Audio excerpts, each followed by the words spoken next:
I feel like I'm on a walk with a bunch of people, and yet I'm alone.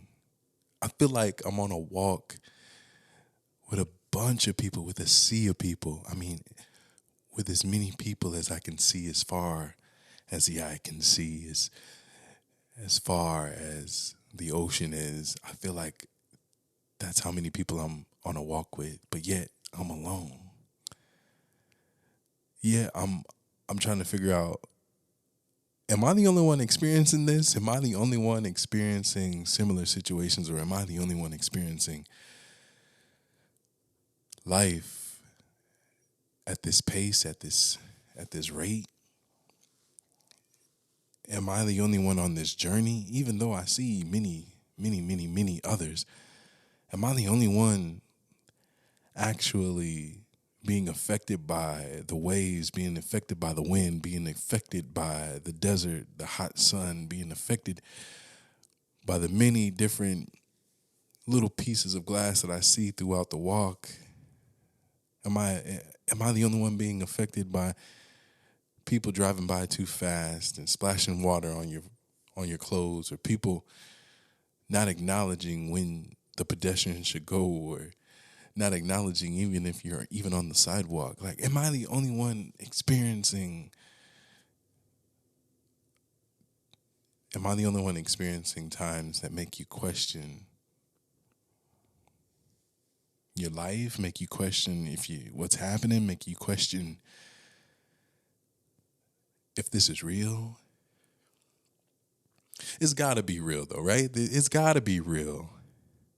It's got to be. I know it's the fad. I know it's the way that we should look at social media and be like, yo, it's fake. Everything ain't what it is. Everything ain't what people post. Everything ain't what it's cracked up to be. There's some reality in it though, right? There's some reality in it though, right?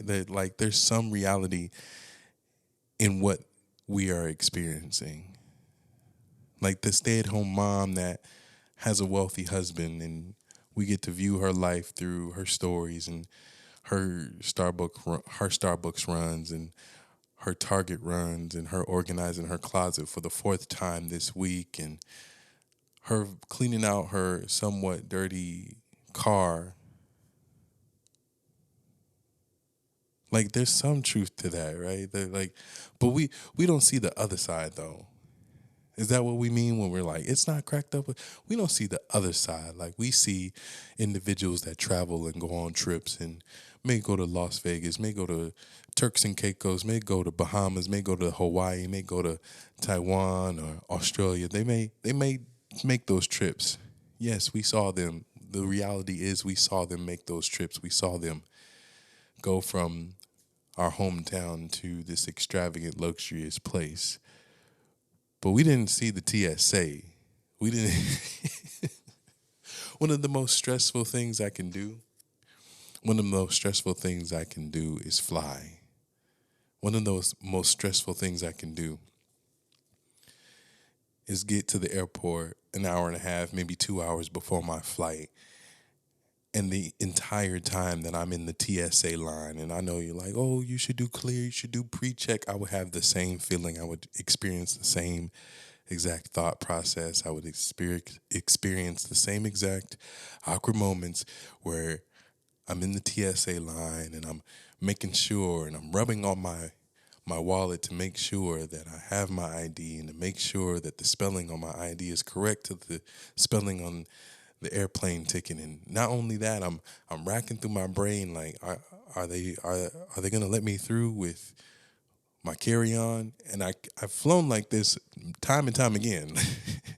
I bring the same exact items every single time that I fly, and there's no issue. But some reason when I'm in the TSA line and I'm hearing the instructions, and if you got a laptop, take it out. If you got electronics, take them out. If you got anything metal in your pockets, take them out. Like I know, like I understand and I know this. I've been here before. I know how it goes. But for some reason, when I'm in the TSA line, it's so stressful. I know that I brought my camera. I know that I brought my iPad. I know that I brought my iPad, my camera, and sometimes my Nintendo Switch, and of course my phone. You never know what type of shindig you're gonna get into when you're on the plane. And now I'm gonna start bringing my Kindle. If I want to read or want to do whatever. But they've let me go through with my camera bag, with my iPad, with my phones and my Nintendo Switch, time and time again. But I still get stressed out around TSA. I still think about, am I supposed to bring this size deodorant, or are they gonna make me toss it out? I've had an experience like that, but hey, we've learned since then. I have the same exact thoughts time and time again, and sometimes I just wonder, like, am I the only one that goes through this? Am I the only one that has these feelings time and time again? Not just, oh, I went through that. That was like cool. It's like getting on a roller coaster.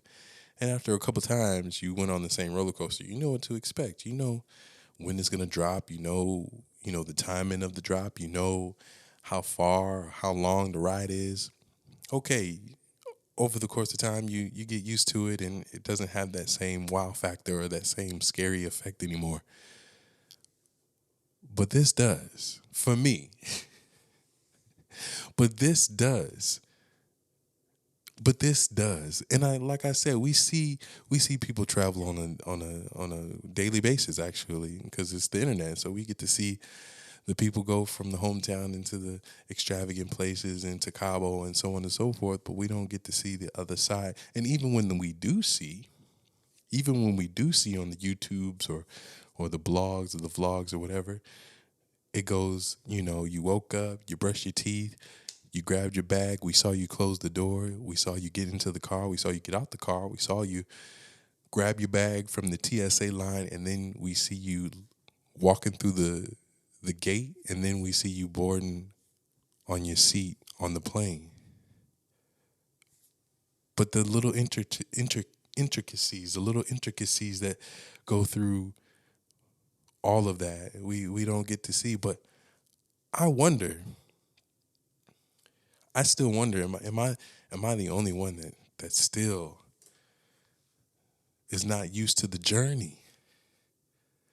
Am I the only one that's still not used to this adulting thing? Let's take it here. Am I the only one that's still looking around and looking at life like, yo, I'm here and I still haven't figured it out. I'm here and I'm making do what I do, and I'm doing it really well from the looks of my life, you know what I'm saying? For the whole time I've been talking to God, and I guess, if you look at my life, I guess He talking back. Like, if you look around, you see, like, okay, things are going well, but I'm still fallen subject. I still have fallen subject to just not knowing, to just not, and that's one of the scariest things that I can think about when I think about raising my son, when I think about how close we are, when I think about the questions that he'll ask me, when I think about the questions that I had as a kid that I wanted to ask somebody. I grew up in a single parent home, so for the most of my life, and then my mom got married. But I think about all the questions that I wanted to ask my dad, just because I didn't know. And not once back then did I think about, like, yo, he might not even have the answer. Like, the adult that I'm looking for, the adult that I'm looking to have the answer might not have it. Because I don't. Like, that's why Google is such a amazing, amazing resource. That's why so many other search engines are an amazing resource, because we don't have the answer. I don't have the answer all the time. And I get it. You're like, well, Philip, you just answered your own question. Like, if your son has a question, you don't know the answer, obviously you'll pull out your phone and you'll walk through it with him. But I'm talking about his perception towards me. Like, because we have Google, because we have these search engines, because we have AI, or, you could put whatever you want to, you could put whatever system you have in it, because we have social media, or because we have fast cars, whatever. Will my value in his life diminish? These just questions, just questions. I'm not saying like, yes, they will. You're just here witnessing a dialogue, witnessing a reflective session between me and me, trying to flush out, these thoughts, man. Sometimes, again, I feel like I'm on a walk and I'm by myself, but I feel like I'm on a walk with a bunch of people. And at times I just need to flesh out my thoughts. You know what I mean? At times I just need to hear my thoughts out loud. At times I just need to, shake them and pull them and stretch them and spin them out there and then have it come back. And then also, if anybody else wants to contribute to the conversation, have an avenue, have a forum that you can contribute. You can feel like your voice is heard as well. You can feel like you can give your life experience, and so that you can give value, and so that other people can be better, including me. But I just feel sometimes I just got to flush out my thoughts. I feel like I just got to address people that are on the journey. And address people meaning acknowledge them. Address people meaning make sure that you're okay. Address people meaning that I got to check on you. Address people that are on the journey meaning we may not be there. According to Instagram, according to Threads, according to Facebook, according to TikTok, you either there or you're not, right? You either made it or you're not. You either a millionaire or you're not. You either an entrepreneur making $1 million a week or you're not. You either in it or you're not. But some of us, we still trying to figure it out. Some of us are still trying to piece together our ideas.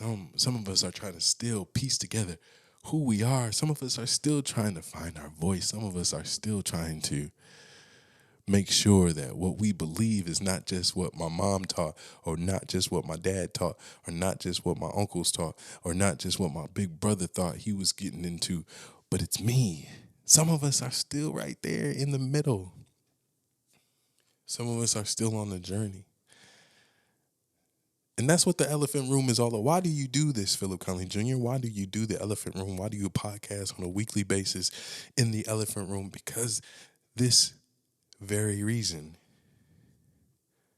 You may not have someone in your life that says, hey, it doesn't matter if you haven't made $1 million. It doesn't matter if you don't have 100,000 followers. It doesn't matter if you don't have a trending sound on TikTok. It doesn't matter if your tweet isn't trending on Twitter. It doesn't matter.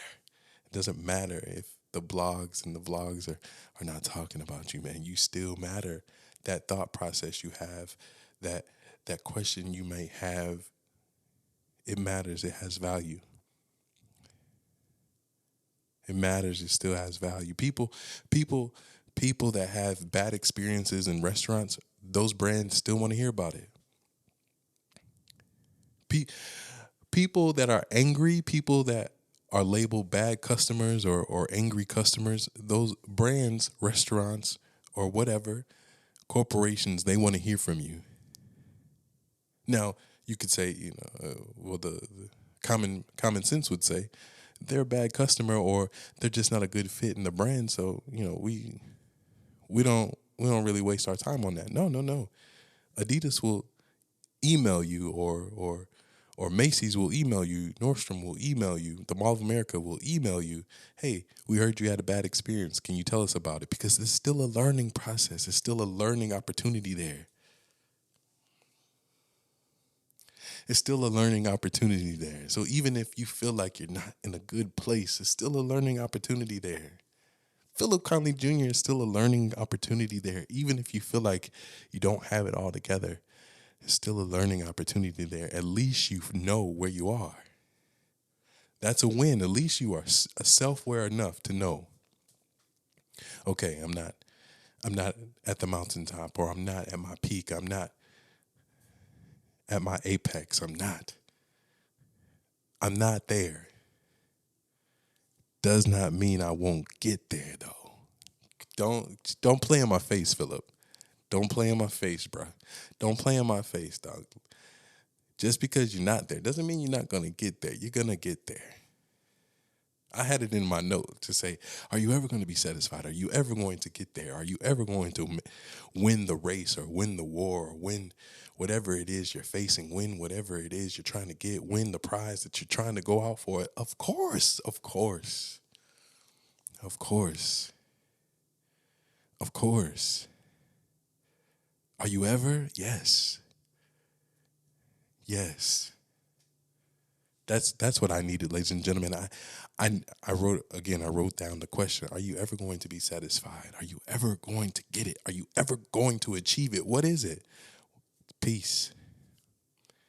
What does peace look like? Peace looks like traveling anywhere in the world that I want. Traveling comfortably anywhere in the world that I want. First class. Just for the leg room, business class, if you will. Taking full advantage of the airport lounges, taking full advantage of the buffet and the endless drinks that they offer you. No alcohol, please. But just taking advantage of the showers and the massage parlors and whatever else they have to offer, all the amenities that they have to offer, stepping outside and watching the airplanes take off and land, traveling comfortably wherever I want in the world. That's peace. Being in a home that I chose. No. Not just a home that I had to pick because it was available and it lined up with my timeline. Oh yeah, I moved June 1st or I'm supposed to be out of my apartment at May 31st. So, yeah, I'm going to move in June 1st to this home because it's available. It fits my timeline. No, I want to live in a home that I picked. And I don't care if I have to sign a short-term lease somewhere or lease a home while my home is being built and while my home is being crafted. But I want to choose what I buy. My next vehicle, I want to choose exactly the vehicle that I want to buy. The peace, the convenience. If I want to Uber everywhere, fine. Take my car, sell it. Fine. I'll live by Uber. I don't mind. I'll live by Lyft. Fine. I have the means to do it. Peace, convenience, freedom. I don't want to do studio time where I can fit it in. I want to do studio time because that's what I have to do. That's what I want to do. I want to play studio time in the middle of the day because, hey, I have the time. I have the time. That's a little bit of what I want to achieve. That's a little bit of what my end goal is. That's a little bit of what the apex of my life looks like. But for right now, I'm not there, but I'm going to get there. I'm going to be satisfied. Are you? Are you going to be satisfied? What's your end goal? What's your apex of your life? I just want, if you haven't thought about it, or if you say I don't even have that answer, fine. That's fine. That's okay. That's okay. It's okay. You don't have to have that answer. You don't have to know it all. Your life could just be a life of experiment. Your life could be a life of trial and error. Now, error meaning you are aware and you learn that. I guess trying and learning, not trial and error. Trying and learning. That's your life could be that way. There's nothing that's stopping you that could make you not live that way. Why not? We don't always have to have it planned out, right? We don't always have to have left foot, right foot, left foot. What if we want to walk left, right, left, right, left? We have that power to do so. We have the power to do so. We have the power to decide what satisfies us. I feel my heart goes out to the fellow individuals that went to college because they told us we had to go to college and get a degree. And once we got out, There was nothing for us. And some of us had a really a really hard time adjusting to the college life. Some of us had a really hard time addressing how we were going to survive college because we really didn't enjoy high school. But this is what I was told I was supposed to do, and I'm gonna do it. So my heart goes out to those individuals because now it's saying, now the conversation is widely accepted that, hey, you don't gotta go to college. Oh, you just no. You know what I mean? Like, you can find ways around the employment or the workforce without a college degree. You can hustle, you can grind, you can be a part of the gig community or the gig economy.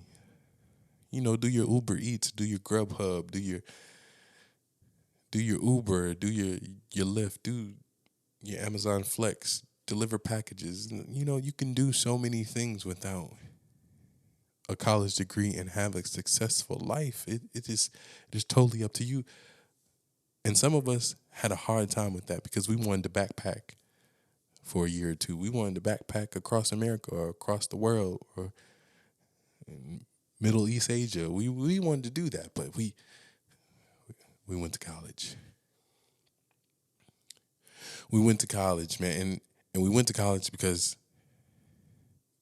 it was the way. How else are we going to make sure that we live our fullest potential without a piece of paper saying we validated it? We validated our time. We paid our dues.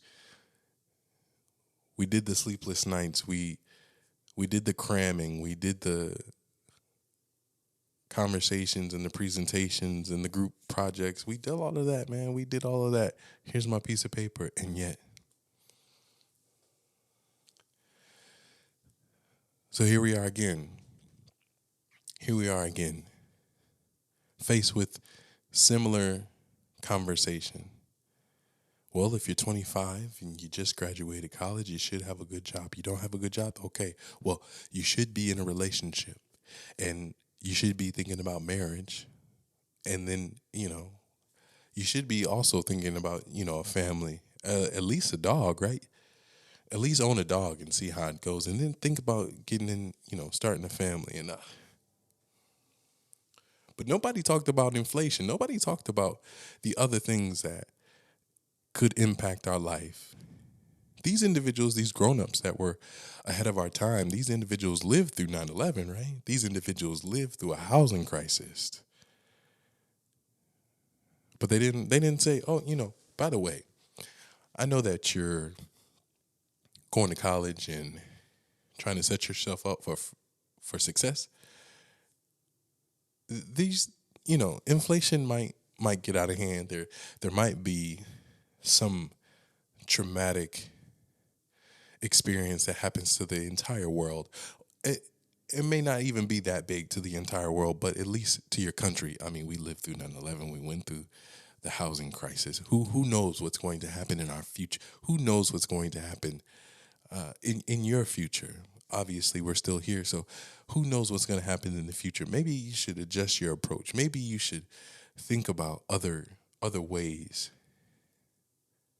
But how could they prepare? How could they tell us what was going to happen? No one would know, or no one knew, or no one. How could they know? But we wear our seatbelts. No accident in sight. No road rage incident in sight. No crazy, unexplained experience with bridges falling and breaking to pieces. None of that in sight. But we put on our seatbelts for what? Caution. Now we're just holding our breath to see if there's anything else. Am I the only one on this journey? Am I the only one considering these things? Not even just considering these things, and not even just saying like, this is the way that we should be thinking. I'm just saying, are other individuals having conversations outside of what they are experiencing? Are other people questioning exactly what they're experiencing? That's my point. That's my awkward moment here, ladies and gentlemen. Are other people discussing the things that are being the undertone to everything? It's the undertone. Nobody talked to me about the undertone. The undertone. The undertone. The undertone. Like, nobody talked to me about the undertone of just, hey, when you are going on a job or when you are going to a job interview, and so on and so forth, you get the job, individuals are going to visit your LinkedIn profile. Not because they want to be friendly, but they want to size you up. So even before your first day, or within your first week, I won't even say your first day, but within your first week, individuals are already making judgments on who you are based on what you put online. And not just your funny and free and easygoing personality. They're wondering who has endorsed you. They're wondering where does your business acumen come from, and where did you what previous employer did you have, and does it size up? Did you come from a Fortune 100 company? Did you come from a Fortune 500 company? Did you come from the nonprofit sector? All before you even say, hey, my favorite food is macaroni and cheese. I didn't know if you knew that, but we're in a team building event, and I think that's the truth that I want to tell you. The two truths and a lie, or whatever. All before you do that, they already have a preconceived judgment about it. Nobody talked about the undertone. Nobody told me, nobody talked to me about, hey, Philip, the most of your adulthood will be ran by algorithms. So even if you have a 800, 850 credit score, even if you have a extremely well paying job, and not even just job, but even if you have multiple streams of income and you apply for a loan, or you apply for a credit card, or you apply for whatever, there's a system, not a person, there's a system that has set criteria that you don't know about, that you don't know. How could you know? It's hidden, but you don't know about. But this system will have the power to say yay or nay to your ambitions, yay or nay to a possible capital increase for you to change your family's life with your business, and so on and so forth. The system, there's a systems that have been created to do so much legwork for the individual that has the power to say yeah or nay, but they relinquished that power to a computer. Nobody talked about the undertone. Nobody talked about that we would try to one up each other on our traumas. Nobody talked about that we would be so. This sounds like a judgment. It's not a judgment. It's just an observation. Please, it's not a judgment. It's an observation. It's something that I've just witnessed and experienced, and again, something that I've even done. So I'm not excluding myself at all. But we're so broken that we immediately, when we meet individuals, we just lay out our pain, we lay out our hurts, we lay out where we fall short, we lay out our weaknesses. We rarely talk about our strengths. We rarely talk about our dreams. Like, I think about the many times that I've been in conversation. I just think about how many times I've talked about the things I didn't like about myself. So people walk away from that conversation thinking, man, this guy needs a lot of work. Yo, this guy needs a lot of work. Who, where did this guy come from? He said, hi, my name is Philip. And then here's my trauma. Like that's just not how I want to be accepted and perceived. Again, I don't necessarily care what people think. Again, this was personal. This was a selfish act on my end where I just felt like, hey, this is so heavy on me. I got to get it out. I know we're strangers. I know that we just met. I know that you just found out that my name is Philip, but I need to talk about this.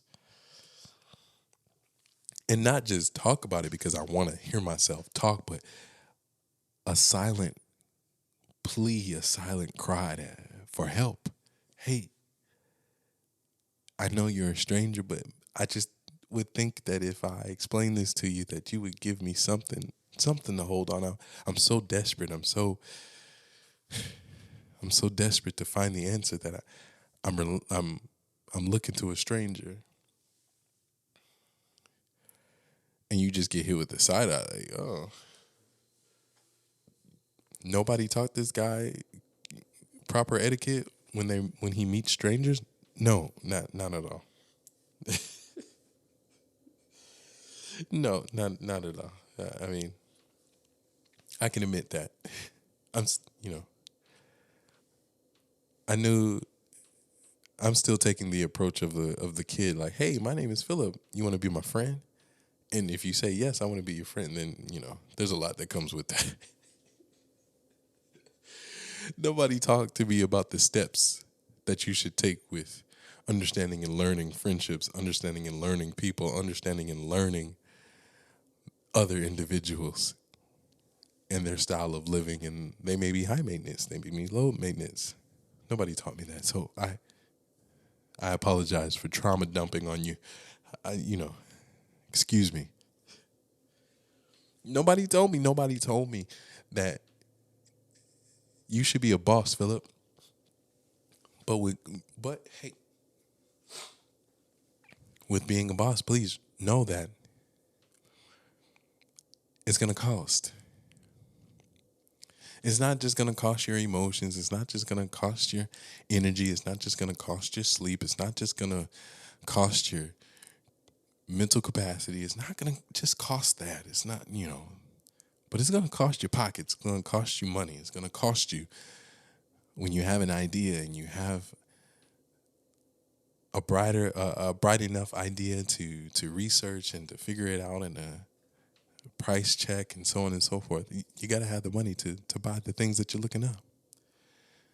And don't let you have multiple ideas, Philip, because you're going to continue to buy. You're going to continue to pour out money. You're going to continue to invest in yourself. But within investing in yourself, you're going to have to seek some type of return. So then after you've funded all of your ideas, now you have to figure out where you're going to put your energy to find the biggest return in the multiple ideas that you just funded. Nobody told me that. You're going to have to do this. You're going to have to fund it, and you're going to have to fund it not just with your money, but with your energy. And not just with your energy, because you only have so much. You only can do so much. You only have so much time. And so you have to piece that up. And when you give your time, and when you give your energy to something else, guess what? Another thing loses out. Another thing or another person sees less of you. Another thing or another person doesn't get all of you. Or another thing or another something gets to be around you but doesn't get to be engulfed in what you and who you are because your mind is on something else. You want to be a boss? Take that, Philip. You want to be a boss? Understand that. You want to be a boss? Understand inventory. Understand the things that you buy. Understand why you buy the things you do, and understand the purpose that they hold, the purpose that they serve. Or are you just going to acquire things, and then over time look back and understand, or look back and see, or question why did I even buy this? But at the moment, it was a wonderful thing. At the moment, it was a beautiful idea. At the moment, it was going to change your life. At the moment, it was going to feed so much deficiency in your life.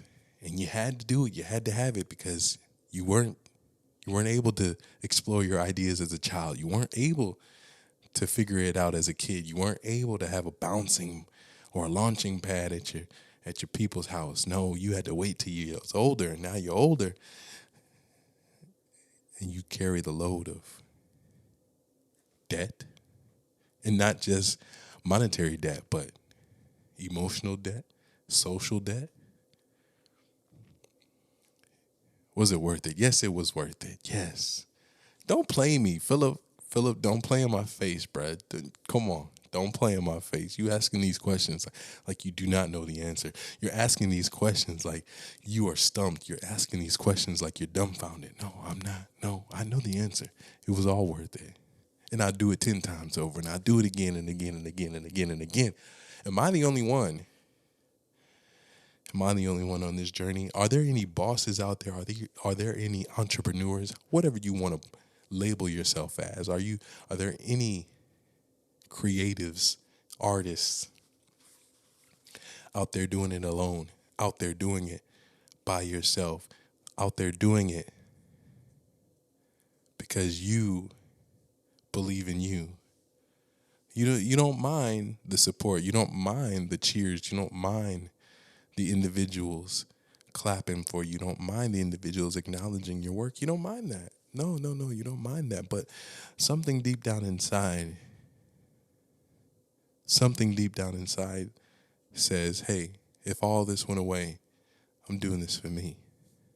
If all this went away, if people didn't acknowledge me anymore in my life by the work that I do, I'm satisfied because I'm doing it for me. I'm doing it. Maybe for me, for Philip Collins Jr., it's 8-year-old me. Maybe it's 12-year-old you. Maybe it's 25-year-old you. Maybe it's 35-year-old you. Maybe you're doing it for your future you. Maybe you're doing it for your future. Maybe you're doing it for your future so that the person that is going to be you 10 years down the line, 25 years down the line, 65 years, 68, 92, 100 years later, that person will say, thank you. Hey, I appreciate that, bro. Hey, because you did that, I was able to take off. Because you did that, I was able to obliterate the industry. Because you did that, I was able to make groundbreaking progress. Because you did that. Because you were selfish enough. Because you had you in mind. Because you loved you enough. I was able to make it to my destination. I was able to make it to my satisfied place. I was able to make it to where I wanted to go. Thank you. Thank you. And, I'm going to take a moment right now. And tell my 8-year-old self, tell my 20-year-old self, tell my 25-year-old self, tell my 17-year-old self, thank you. Because you made the decisions that you made, Philip, I was able to land here. Because you were able to make the decisions, the heartbreaking decisions, the hard decisions, the decisions that made people look at you and scoff up their nose, the decisions that made you look like an outcast or a black sheep or a tradition breaker, or whatever because you were able to be a rebel. I'm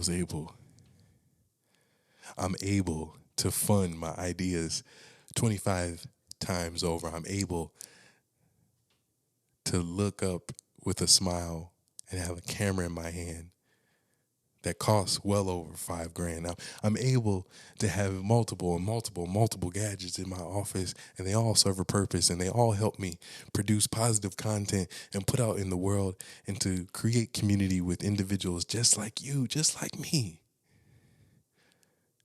Thank you.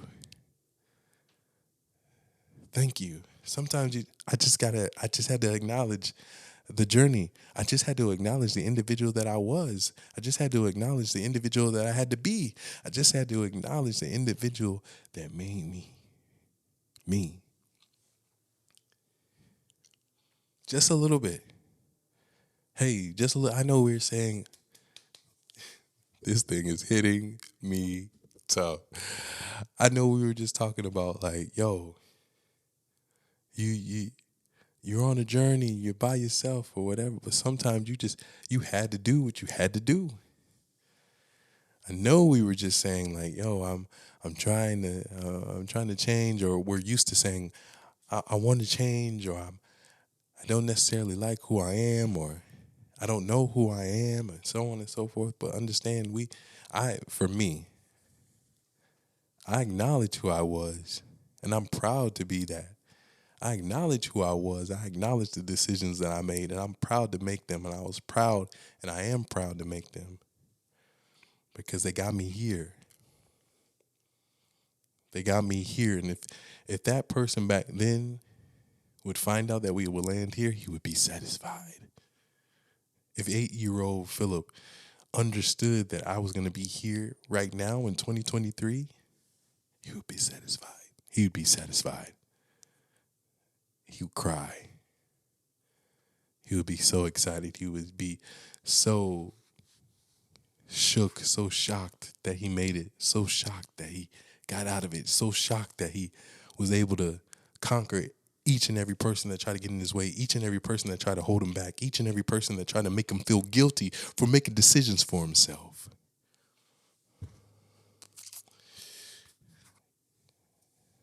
Everything I do it for him.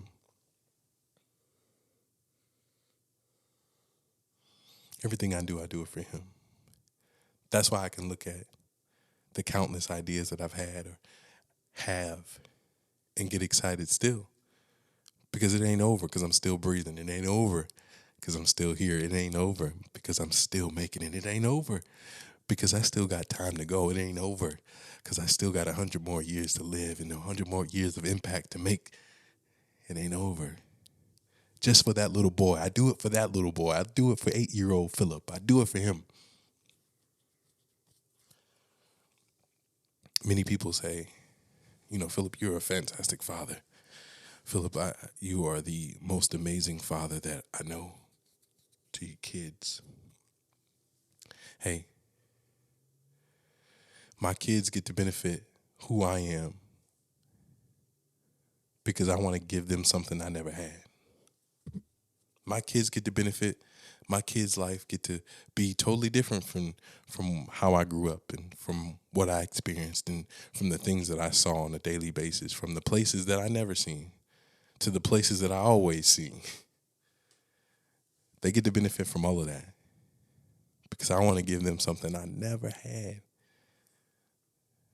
8-year-old Philip is still live and still aware and still present and still making impact.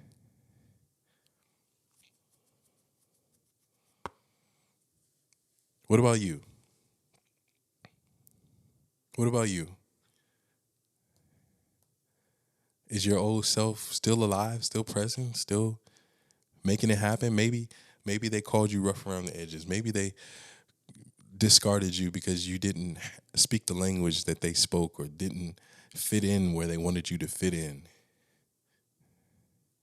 But are you satisfied where you are? And we're not feeling bad because we want more. We want to keep going. Just a little self-reflection, a little question. Are you satisfied? Are you making it? Are you proud? Would that old you be proud? How would that old you respond? How would that old you respond? If you went back in time and you told old you how you survived, how you made it through, how you made it out, how you got over, how you capitalized on life at this current moment. And then you tell them, hey, and we're not dead, so we still got more time. What would they say? What would old you say? What would old you what would old you, what would the advice old you would give? I know that I'm telling you, I know it's like, hey, we don't, we evolve. And sometimes you got to reach back in your bag and say, hey, I know we evolve, but there's some tactics that I got to pull back. I know we evolve, but there's some mechanisms and there's some things that I learned along the way that I got to still utilize to make it now. Some of us, hey, I understand that.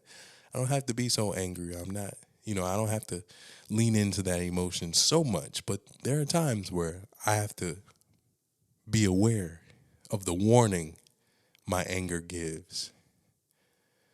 For me, like I said, anger is not always bad. Anger is a defense mechanism. Anger can let you know, hey, this is not something we want to be a part of. Anger, or I got angry, or I'm uptight. Hey, consider what's going on. Consider your thought process. What's happening? Who's around? Who's making you feel like this? What's making you feel like this? Can you avoid it? Do you have to live with this? Make decisions. It's okay. Just because you're angry does not make you a mean or a bad person. It makes you a self-aware person. Philip, okay? You hear me okay? That's for me. That's for me. So I just wanted to ask, if you went back in time and told the old you the success that you experienced and what you're trying to do, what would they say? How would they respond? What's the advice they would give you? Because sometimes, hey, we got to consider it. We got to consider it. So 8-year-old Philip would be proud. He would. He is. 8-year-old Philip is proud. 8-year-old Philip is smiling ear to ear. And he doesn't plan on looking back. He doesn't plan on making sure people are comfortable. He doesn't plan on making sure people have closure. Nah, man. Nah, man. Not me. There's a reason why we don't talk, and I'm okay with that. And that door is closed because I am aware of why we don't talk. We don't need to have a last conversation. There doesn't need to be a last episode. There doesn't need to be a season finale. There doesn't need to be a reunion. I understand where we at. The show can stop right now. The show has stopped right now. Ladies and gentlemen, my name is Philip Conley Jr. I love you from the bottom to the top of my heart. I had an amazing time here in the Elephant Room. I hope you did too. If you did, if this episode brought you any value, please share it with your people. Please. If you have anything to say it in the comments. Let's continue this conversation. It doesn't have to stop here. It doesn't have to stop with me. Let's continue to grow. Let's continue to accept people. Let's continue to give value with our life experience. Until next time, peace and love.